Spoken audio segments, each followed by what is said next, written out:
महाराज जी, नियम कानून के बिना पूजा सार्थक होती है क्या? हाँ, नियम कानून एक तरफ है, भाव एक तरफ है। किसका है?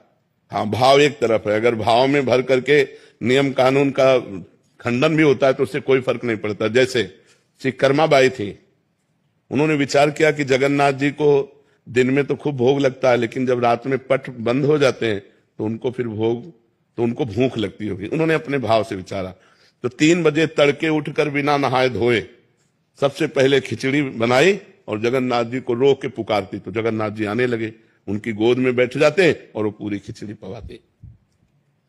एक दिन 7 बजे लगभग सुबह स्नान करने जा रही थी, तो एक संत भगवान मिल गए जो नियम कानून को जानने वाले थे और नियम से चलते थे। उनका, कर्मा भाई स्नान करने जा रहे हो? बोले हाँ। बोले क्या, किस प्रकार की तुम भक्त हो कि सूर्य उदय हो गया अब स्नान करने जा रहे हो? अरे भक्त तो तड़के स्नान करते हैं। तो उनका, तड़के तुम ठाकुर जी का भोग बनाती है? अरे राम राम, कितना बड़ा अपराध करते हो, बिना स्नान किए बिना पवित्र हुए भोग बना के ठाकुर जी को, ये तो अपराध है। अब उन्होंने दूसरे दिन पहले स्नान और सब दिनचर्या की और भोग बनाया और बुलाया, तो जे ही एक कवल पवाया सो वहां पर्दा मंदिर काटने को ठाकुर जी अंतर ध्यान हो गए, चले गए। अब वहां खिचड़ी मुंह में लगी थी, एक कवल केवल।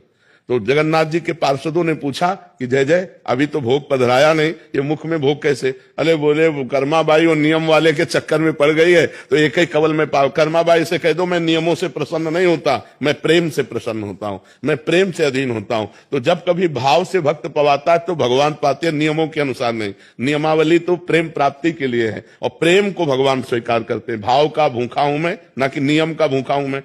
भगवान ने क्या कहा? भाव का भूखा हूं मैं और भाव ही एक सार है। भाव से मुझको बजे तो भाव से बेड़ा पार है। भाव बिन सुनी पुकारे मैं कभी सुनता नहीं, भाव पूरित तेरी ही करती मुझे लाचार है। भगवान को लाचार कर दे वो भाव।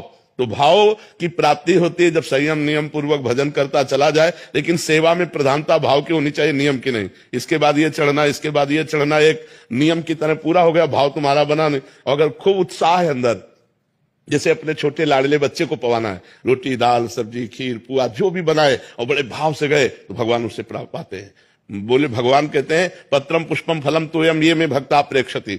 एक चुल्लू जल, एक तुलसी दल, एक फल या एक फूल भाव से मुझे समर्पित कर दिया जाए तो मैं उसे खा लेता हूं। भाव ही प्रधान है, नियम के द्वारा भाव की पूर्ति होती है। अगर भाव नहीं है तो नियम का कोई महत्व नहीं है।